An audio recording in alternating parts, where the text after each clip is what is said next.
السلام علیکم۔ Daily golf Urdu میں خوش آمدید۔ متحدہ عرب امارات کی مساجد میں نماز جمعہ کے اجتماعات پر عائد پابندی ختم۔ خلیجی خبر رساں ادارے خلیج ٹائمز کی شائع کردہ رپورٹ کے مطابق متحدہ عرب امارات کی حکومت نے ملک کی مساجد میں نماز جمعہ کے اجتماعات کے انعقاد پر عائد پابندی ختم کرنے کا فیصلہ کیا ہے۔ اس حوالے سے جاری اعلان کے مطابق متحدہ عرب امارات کی تمام مساجد میں جمعہ 4 دسمبر سے نماز جمعہ کے اجتماعات کی اجازت ہوگی، تاہم جاری کردہ کورونا SOPs پر سختی سے عمل کرنا ہوگا۔ فی الحال مساجد میں نماز جمعہ کے اجتماع کے دوران صرف 30% گنجائش کے مطابق نمازیوں کو شرکت کرنے کی اجازت ہوگی۔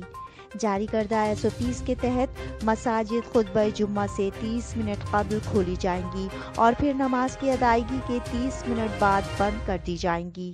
خطبہ جمعہ اور نماز با جماعت کی ادائیگی 10 منٹ کے اندر مکمل ہوگی۔ مساجد کے غسل خانے اور جائے وضو بند رہیں گے۔ نمازیوں کو گھروں سے وضو کر کے مسجد آنا ہوگا۔ اس کے علاوہ نمازیوں پر فیس ماسک پہننے کی پابندی بھی ہوگی اور انہیں جائے نماز گھر سے لانی ہوگی۔ معمر افراد اور مریضوں کو مسجد کا رخ نہ کرنے کی تلقین کی گئی ہے۔ واضح رہے کہ کرونا وائرس پھیلاؤ کے باعث کئی ماہ قبل امارات کی مساجد بند کر دی گئی تھیں۔ جولائی میں مساجد دوبارہ کھولنے کے باوجود نماز جمعہ کے اجتماعات پر پابندی برقرار رہی، جسے اب ختم کر دیا گیا ہے۔ نماز جمعہ کے اجتماعات پر عائد پابندی کے خاتمے کی خبر سننے کے بعد متحدہ عرب امارات میں مقیم لاکھوں مسلمانوں میں خوشی کی لہر دوڑ گئی ہے۔ اب تک کے لیے اتنا ہی۔ اگلے بلیٹن تک کے لیے خدا حافظ۔